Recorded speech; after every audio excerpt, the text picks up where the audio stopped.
Deus criou alguns princípios, e os princípios que Deus criou, eles não podem ser quebrados. Existem algumas leis e princípios criados por Deus, como gravidade e tantas outras, que se tentarmos desafiá-las, nós vamos ter problemas com elas. E uma das leis criadas por Deus é a lei da semeadura.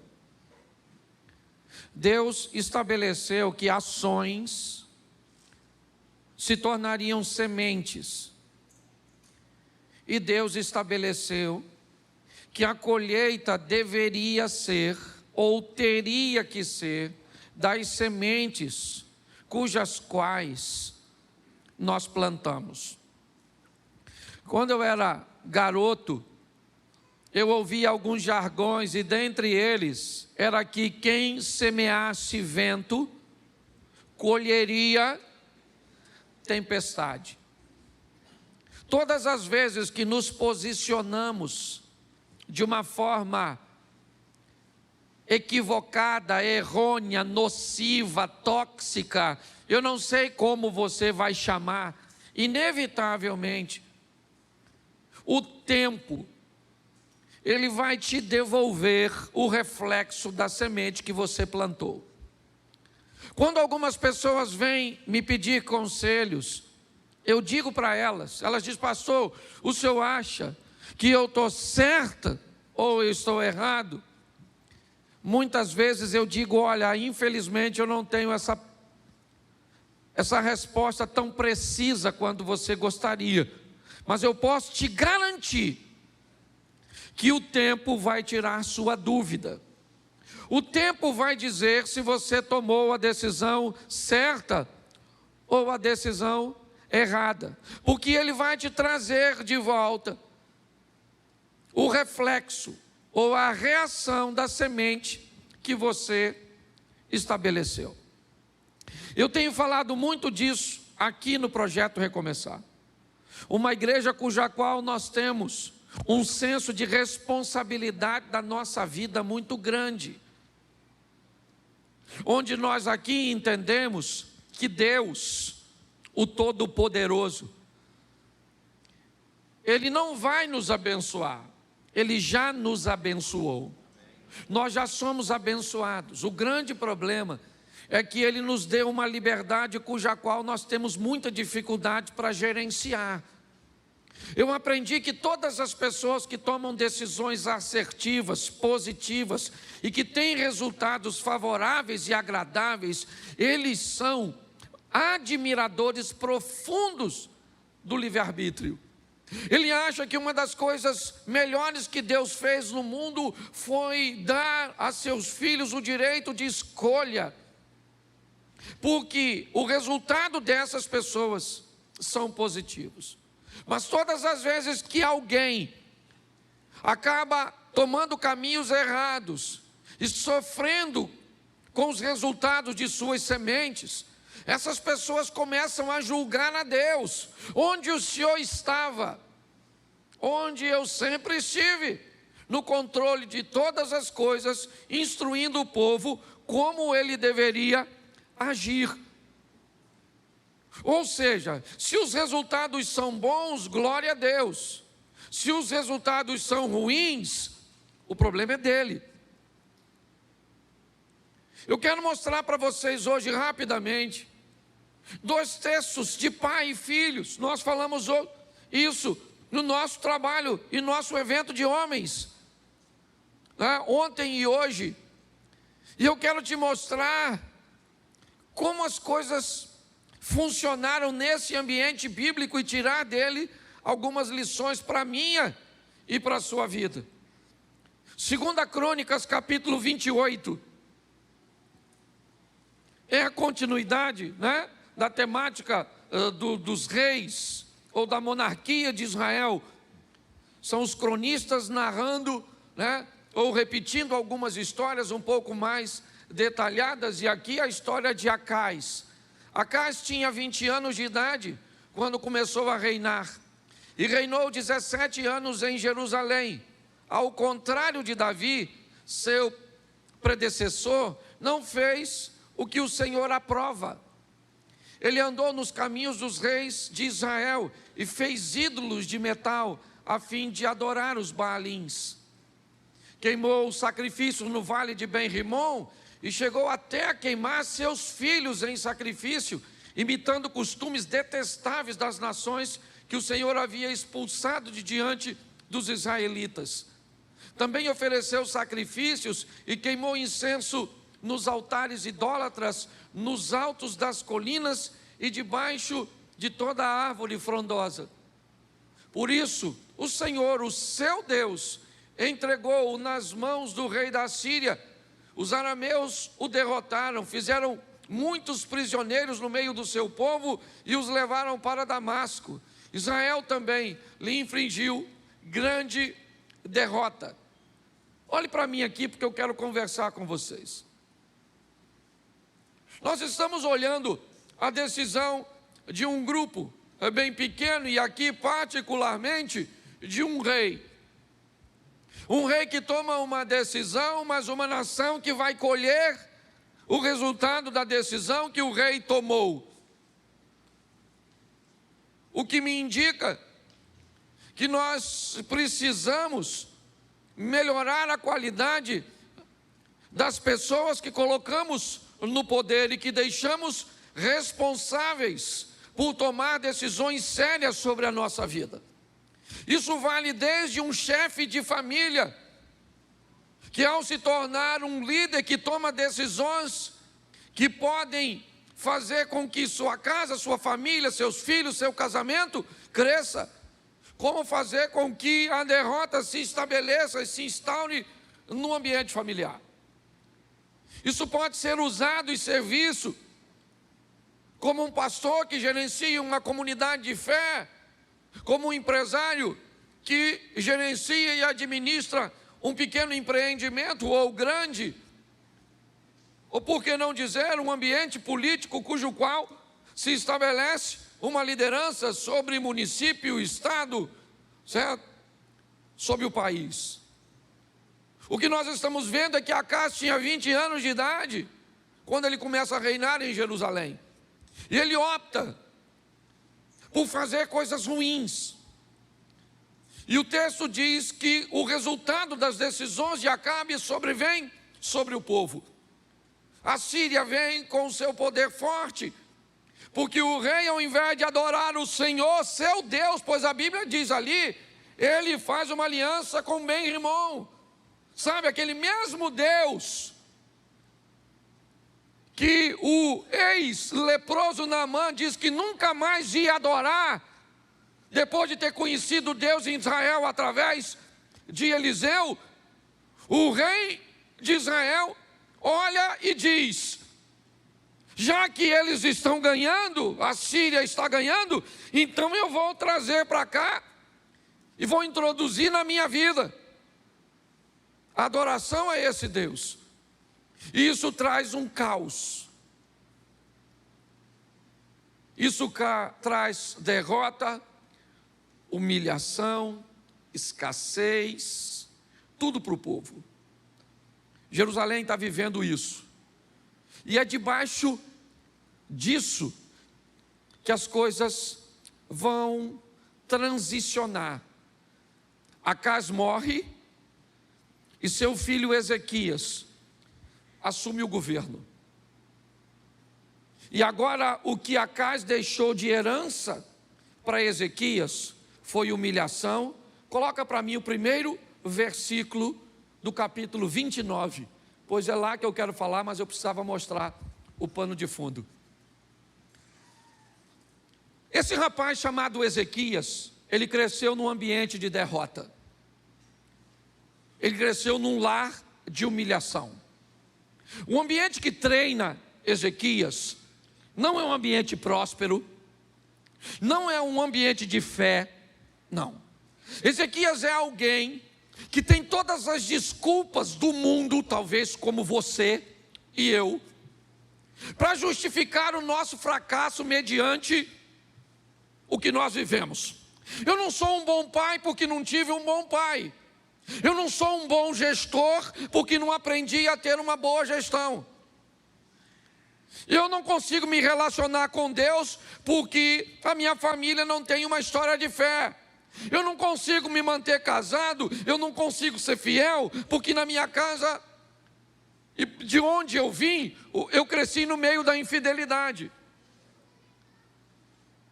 Quando nós olhamos para as heranças que nos deixaram, talvez elas sejam um forte argumento para que você se ampare, se escore, ok? Utilize como muleta essa desculpa. Ezequias também teria isso. A vida desse camarada tinha tudo para ser um caos. O pai dele morreu, e essa transição de morte de Acais para a gestão de Ezequias não precisa, na verdade, acontecer com a morte. Não, a palavra morte, o teor da palavra morte, quer apenas dizer separação.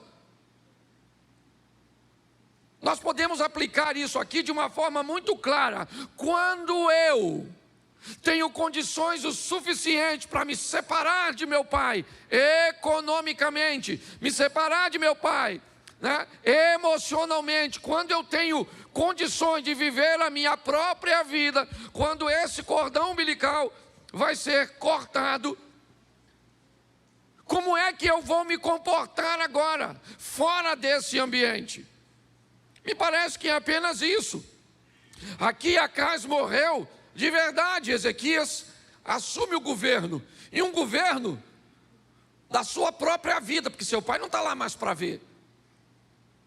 E agora, como é que ele age mediante a isso? É isso que eu queria ver com vocês. Por quê? Porque quando eu era apenas um itinerante, eu saía daqui para pregar uma mensagem na Assembleia de Deus da Penha, do pastor Silas Malafaia. E depois eu voltava para casa. E o que eu preguei lá, o efeito na vida dos membros, eu não via. Aí no outro dia, eu saía para pregar na outra igreja, em outro estado, em outro local, em outra denominação. Hoje eu estava aqui, amanhã acolá, e por onde eu passava, o que eu tinha de feedback, de resposta, é apenas: nossa, que palavra boa, que palavra legal, nossa, foi tão divertido, nossa, foi tão instrutivo, nossa, foi tão revelador, mas eu não tinha a mudança de vida. Eu aprendi nessa caminhada que uma igreja, para ser considerada bem-sucedida, não interessa se ela está cheia ou se ela está vazia. Eu posso te garantir que tem igrejas muito menores do que a nossa, muito mais bem-sucedidas do que a nossa. Uma igreja não pode ser medida como bem-sucedida pela sua arrecadação financeira. Não. Uma igreja só pode ser considerada bem-sucedida quando o nível de transformação que ela causa na vida das pessoas é alto. Isso é uma igreja de sucesso. Uma igreja que devolve depois de um culto um marido melhor do que aquele que entrou por aquelas portas, é uma igreja de sucesso. Uma igreja que devolve um filho melhor, um cidadão melhor de volta para a sociedade, um colaborador melhor de volta para a empresa, um cidadão mais consciente de suas responsabilidades para a vida social, alguém que não segrega, alguém que não discrimina. Essa é a nossa função. Quando a igreja consegue levar transformação para as pessoas, isso é uma igreja bem-sucedida. Então olhar e dizer: nossa, a igreja está cheia, já tem outro culto. Só que o que acontece? Quando eu me tornei pastor de uma igreja, eu comecei então a ter a informação sobre a transformação das pessoas, que eu comecei a pastorear e a lidar com pessoas todos os dias. E aí eu comecei a ficar preocupado. E comecei a me perguntar se por onde eu passava, na verdade, não acontecia a mesma coisa. A gente prega. E o povo não melhora de vida. Do mesmo jeito. Certo? Olha e diz, nossa, que culto bom. Nossa, senti tanta presença de Deus. E mudou o quê? Mudou nada, rapaz. Mudou nada, estamos do mesmo jeito aí, levando a vida. Tem alguma coisa de errado. Sua vida tem que mudar, meu filho. E para ela mudar, o quanto mais rápido você tomar a responsabilidade e as rédeas dela, mais vai ficar fácil para você. Entenda que o maior eu quero ir numa reunião, que eu preciso de um profeta que me fale do futuro. Não venha para a igreja. Procure-se um vidente, com a bola de cristal, turbante. Porque se a Bíblia diz que nós vivemos debaixo de semeadura e colheita, se você quer saber o que você vai viver amanhã, olhe.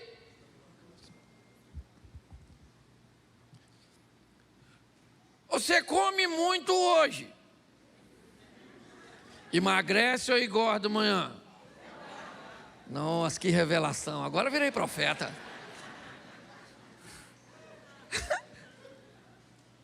Se você gasta muito hoje, amanhã você está rico. Sim ou não?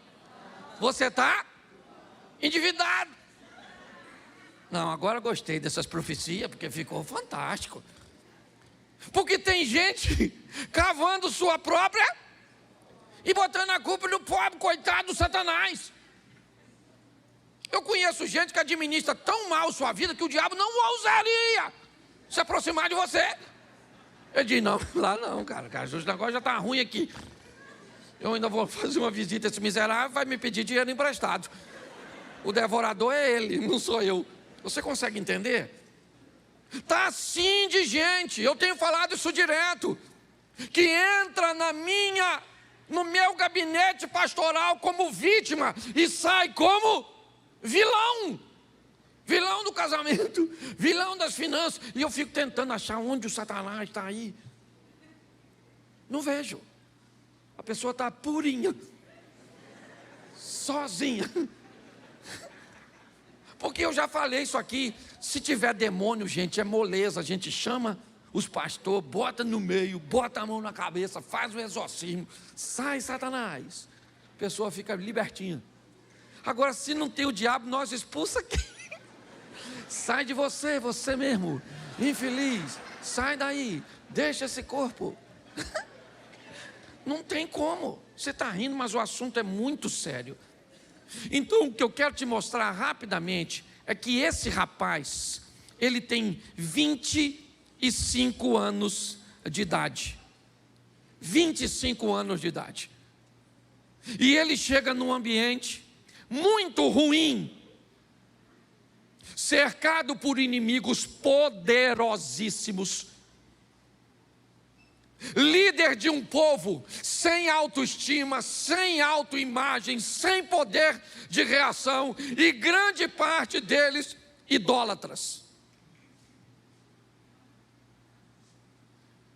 Ezequias é alguém que vai conseguir sobreviver e retirar recursos de onde os recursos não têm ou não existem. Ele é um grande exemplo para mim.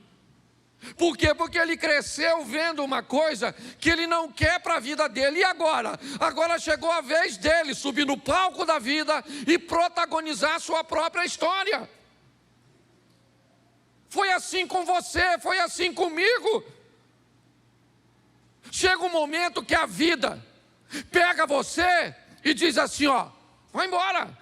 Seu pai já não tem mais tanto domínio sobre você.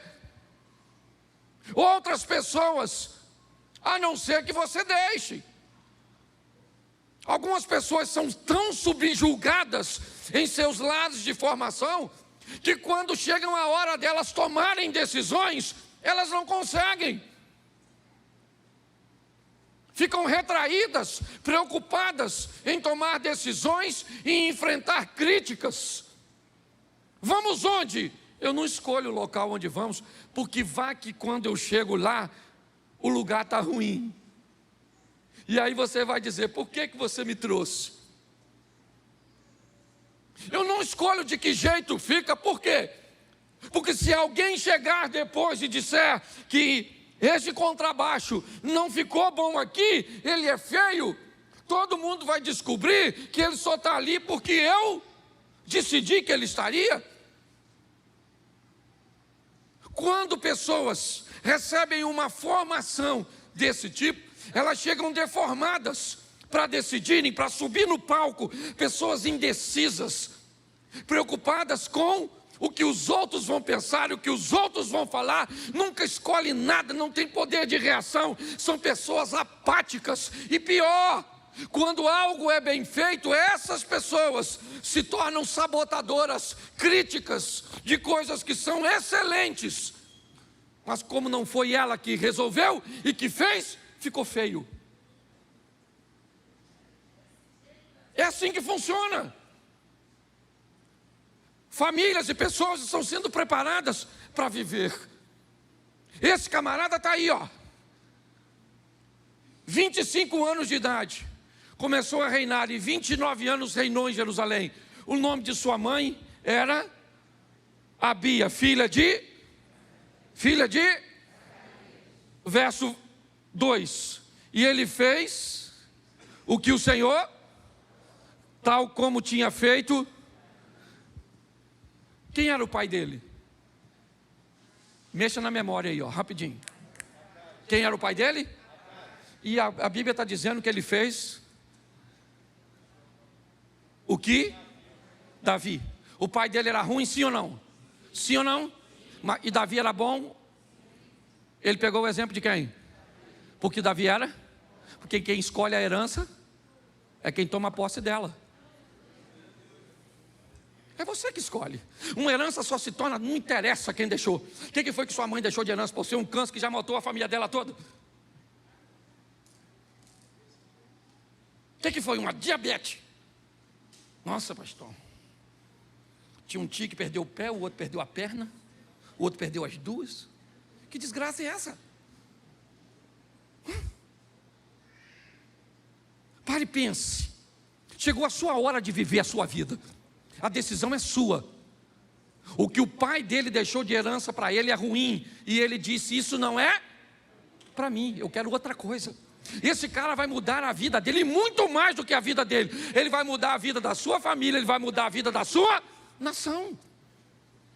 Porque ele, bota o verso 10 para a gente adiantar, que esse primeiro culto é rapidinho. Pretendo, em algumas traduções está escrito assim, agora estou resolvido. Quem está com essa tradução aí? Você não tem nem Bíblia? Desculpa. Em algumas traduções, agora eu estou resolvido. Agora eu resolvi que eu vou ser casado para sempre. Agora eu resolvi que eu vou mudar minha vida com Deus. Agora eu resolvi que eu vou orar. Agora eu estou resolvido. Porque quem resolve muda de vida. E quem está na dúvida, deixa para o próximo culto.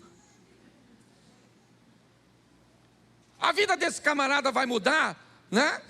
Melhorou, isso aqui. É outra tradução. Agora me tem vindo o coração. Agora eu estou... Gente, quando você decide, as coisas mudam. Mas eu aprendi uma coisa. Às vezes nós somos muito bons para resolver e para decidir coisa ruim. Você quer ver? Se alguém te faz mal, você fala assim, a partir de hoje, risquei você do meu caderno. A pessoa saiu do seu caderno quando? Naquele dia. A partir de hoje, vou ler a Bíblia. Amanhã, estou com sono. Se for para decidir coisa boa, aí a vida não muda. E está assim de gente orando. Gente, por favor, eu sou pastor. A Bíblia diz, orai sem... Ore, meu filho, ore, mas ore de dia, ore de madrugada, ore. Mas deixa eu falar uma coisa para você, oração não muda sua vida.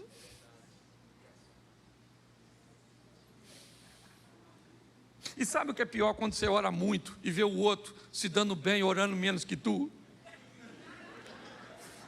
Dá uma raiva dele, dá uma raiva de Deus, dá uma raiva de todo mundo. Fica com raiva até do diabo que nem ora. Porque não é oração que muda a sua vida, é ação, é atitude. Você está entendendo? O que vai mudar a sua vida é o que você faz e não o que você fala. Esse dia eu estava num evento, achei muito legal o cara falar que é importante você lançar palavras para o seu futuro, porque as palavras são poderosas e mudam o seu futuro. Mas a minha cabeça pensou, eu mudo. O mudo se lascou, né? Porque o mudo não muda de vida. Tem uma coisa que é maior do que você o que você fala, é o seu poder de decisão. E preste atenção, volta para lá. Isso. Verso 3. No primeiro ano do seu, repete comigo, no primeiro ano e no primeiro mês. De novo, no primeiro ano e no primeiro mês. Porque quem quer mudar não muda amanhã, muda agora. Que história é essa? Vou mudar. Quando? Agora. Começa mudando aqui. Transformai-vos pela renovação da vossa mente. É mudar a mente. Pobreza, por exemplo, tem dois tipos de pobreza. Uma que está aqui e outra que está aqui. Eu conheço gente com bolso cheio, mas cabeça de rolinha. O cara compra uma Mercedes de 500 conto e não tira o plástico do banco para não estragar. O cara compra um carro de 300 cavalos e bota kit gás.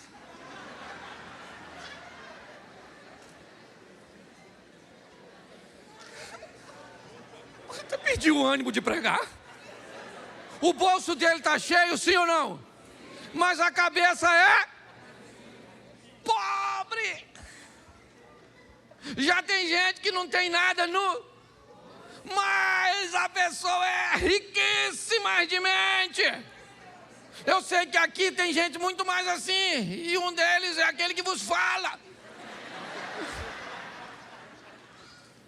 Essa mulher minha é riquíssima de mente. Dinheiro não tem. Gente rica, rica de mente. Amém?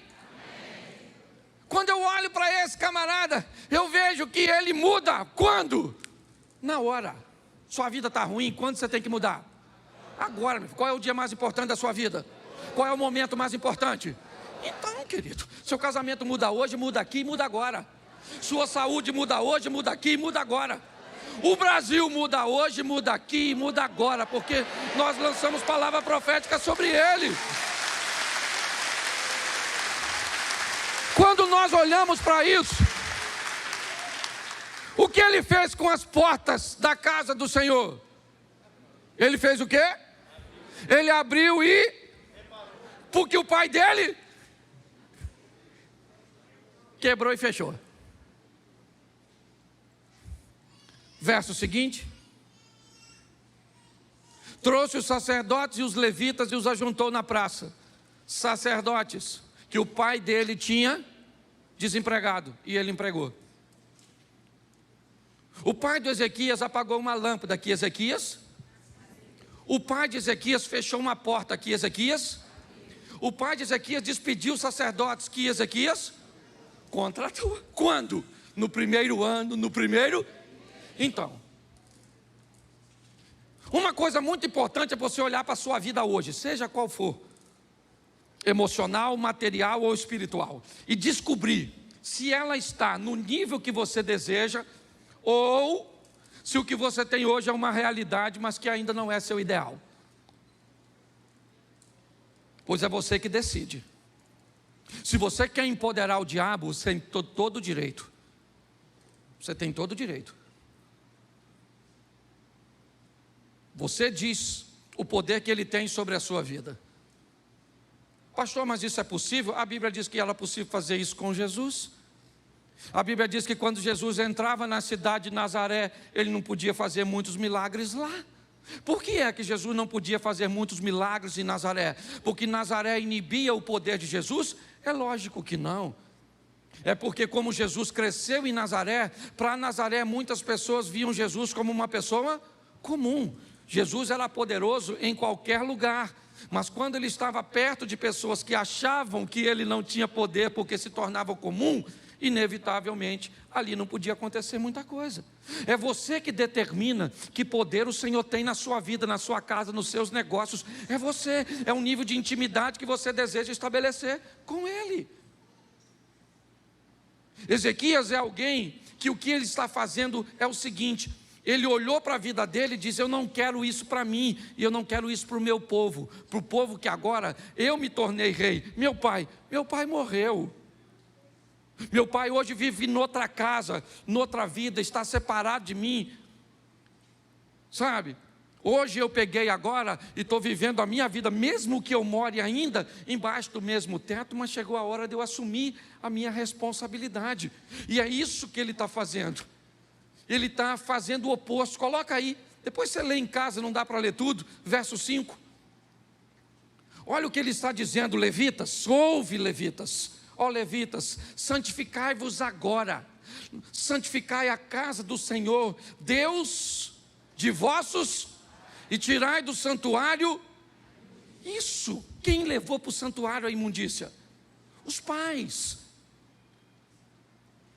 O que ele está dizendo é o seguinte: se os nossos pais erraram ou não, seria bom se eles tivessem acertado. Talvez o acerto dele me colocasse numa vantagem, mas isso não foi verdade. Eu cresci numa família disfuncional. Eu cresci num ambiente que não foi tão favorável. Tá bom, querido, tá legal. Você viveu num ambiente de escassez, num ambiente de violência doméstica, num ambiente de abuso sexual. E tá bom. A gente já sabe disso. Isso não é um privilégio só seu, não. Só que passou. Chegou a sua vez de subir no palco da vida, e a caneta que escreve o teu futuro não está na mão do seu pai, está na mão do Senhor dos Exércitos. É isso. Então não adianta.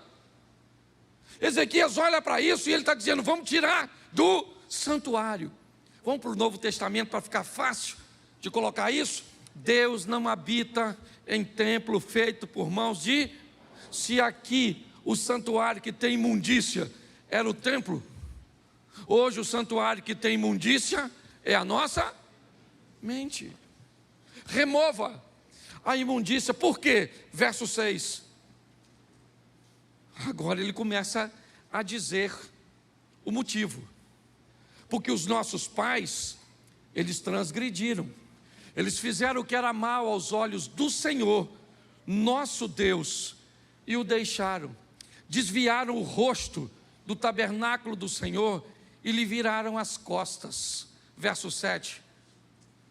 Também fecharam as portas do alpendre, apagaram as lâmpadas, não queimaram incenso, nem ofereceram holocausto no santuário do Deus de Israel. Já que eles fizeram tudo isso, olha o que Ezequias disse, verso 9. Isso. Volta no 8, por favor, perdão. Pelo que veio a grande ira do Senhor sobre Judá e Jerusalém, e ele os entregou à perturbação, à assolação, ao assobio, como vós estáis vendo, né, com os vossos próprios olhos. Verso 9. Porque os nossos pais caíram à espada, nossos filhos e nossas filhas e nossas mulheres estiveram no cativeiro. Agora olha o que ele diz no 10 de novo. Agora me tem vindo ao coração que façamos um concerto com o Senhor Deus de Israel, para que se desvie de nós o ardor da sua ira. Coloca o 11.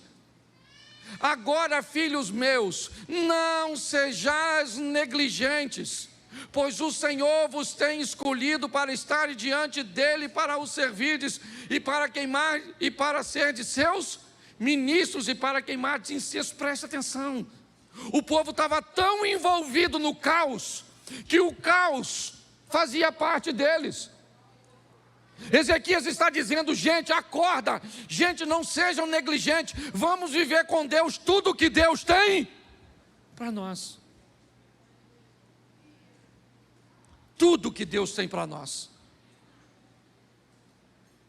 O que Deus está dizendo é que nós estamos chegando na reta final. É importante nós amadurecermos e entendermos que grande parte do que nós estamos vivendo ou são resultados diretos das nossas ações ou das ações de nossos governantes. Por muito tempo eu me omiti em falar de política, simplesmente porque nunca gostei da política partidária.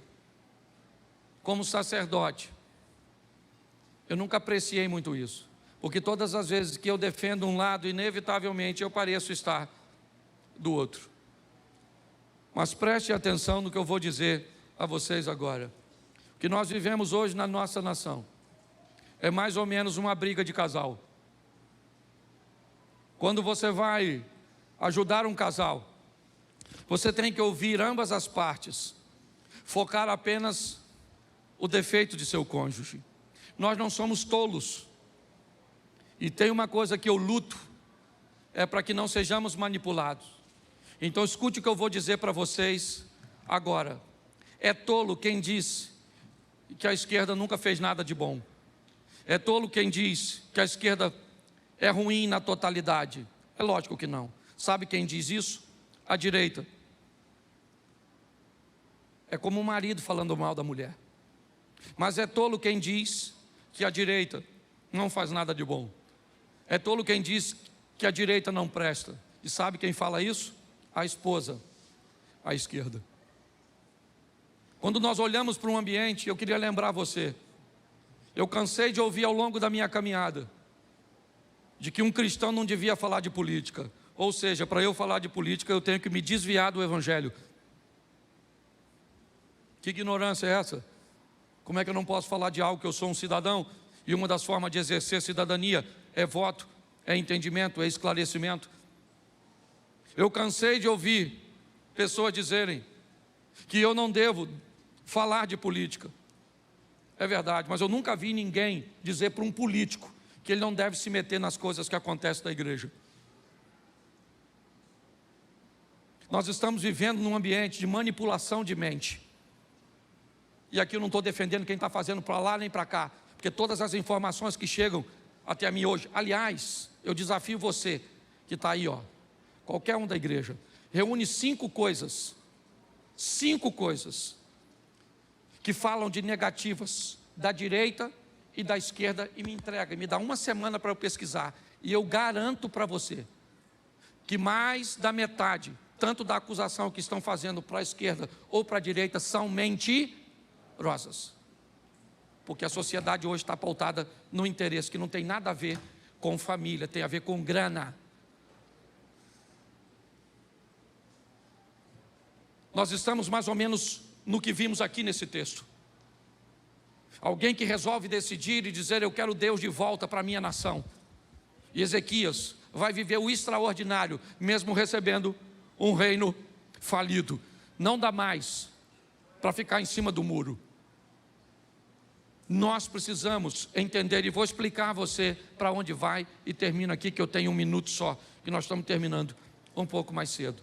Escute, hoje nós não estamos podendo falar de determinados pecados, porque nos tornamos, estamos intitulados com algumas questões que hoje ainda não são leis, mas que estão lutando para que elas sejam.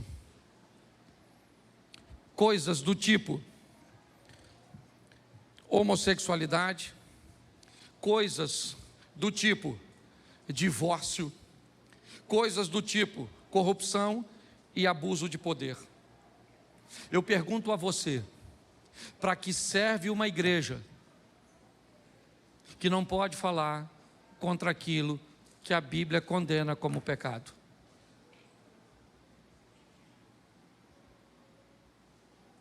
Pare e pense. Não estou colocando você contra nada. O que eu quero é que você raciocine. O que eu quero é um país. Eu amo minha nação. Eu amo. Eu nunca imaginei que eu amava tanto o Brasil como eu amo. Como eu gosto do lugar onde eu estou inserido, como Xerém. Eu amo. Nós estamos tendo a oportunidade de lutarmos. Ah, pastor, mas está escrito na Bíblia, vai tudo se cumprir. E o que é que a gente pode fazer? Pelo amor de Deus. Pelo amor de Deus. Pela Bíblia a gente morre lutando. É assim que funciona. Eu vou lutar pela família. Eu vou lutar pelo meu neto, pelos meus filhos, pela igreja. Eu vou lutar pelos valores bíblicos. É isso. É só isso. Como Ezequias, resolva. Dobre seu joelho. Não é pedir para um homem. A guerra não é isso. Não é Lula, Bolsonaro. Que história é essa? Eles têm um sopro de vida. Estou vendo pessoas que deixaram de falar umas com as outras por causa disso. Não quero saber se é um ou se é o outro. O que eu quero saber, eu quero andar tranquilo na rua. O que eu quero saber é de precisar levar alguém que passou mal para um posto de saúde, ter atendimento. Saber que nossos filhos estão sendo criados num ambiente de ensino saudável. É isso. E eu sei que você também quer isso. Então não vamos dar ouvido para essas situações, não. Eu acho que a gente precisa fazer as nossas manifestações pacíficas, sim. E aqui eu tenho gente de esquerda. Não vou pedir para você levantar a mão, não. Mas eu sei que tem. E não precisa ir embora, não, porque aqui a gente dá liberdade para você. Porque é seu direito. E ninguém pode cercear isso. Nós precisamos entender isso e amadurecer. Por quê? Porque a nossa família é o futuro. Olhe para os países onde a igreja foi erradicada. Se você tem filho, quem aqui está intencionado? Se você tivesse intencionado, tem um filho e quer que ele estude, você quer que ele estude onde? Na Venezuela? Em Cuba? Na China? Na Coreia do Norte? No Canadá você gostaria? Nos Estados Unidos gostaria? Na Inglaterra gostaria? Esse dia uma garotinha falou, pastor, eu quero direitos iguais, socialismo, bolsa da Louis Vuitton e smartphone, Apple. Eu olhei, 25 mil na mãozinha dela, 15 da bolsa, do smartphone. Eu falei, garotinha, nossa, seu discurso não condiz. Mas eu quero dizer e quero terminar aqui. O nosso país, fale quem quiser, a sentença é nossa, porque nós somos a igreja, e a Bíblia diz que o que a igreja liga na terra é ligado no céu. Então fica de pé, porque o nosso país pertence a Jesus. Isso. Feche seus olhos. Isso, você vai sair aqui por trás, o povo vai entrar aqui pela lateral. Feche seus olhos. Pai, muito obrigado por essa noite. Leva-nos aos nossos lares, abençoa este povo, ó Deus. Olha para cada lar, para cada família, para cada pai de família, que aqui saia maridos melhores, esposas melhores, filhos melhores, patrões, colaboradores, vizinhos. Nós vamos sair daqui melhor do que entramos, porque a Tua palavra, ela não volta vazia sem antes fazer aquilo que lhe apraz. Te damos graças por tudo, que tenhamos uma semana de boas notícias, uma semana de bons negócios, em nome de Jesus. Você pode dizer amém?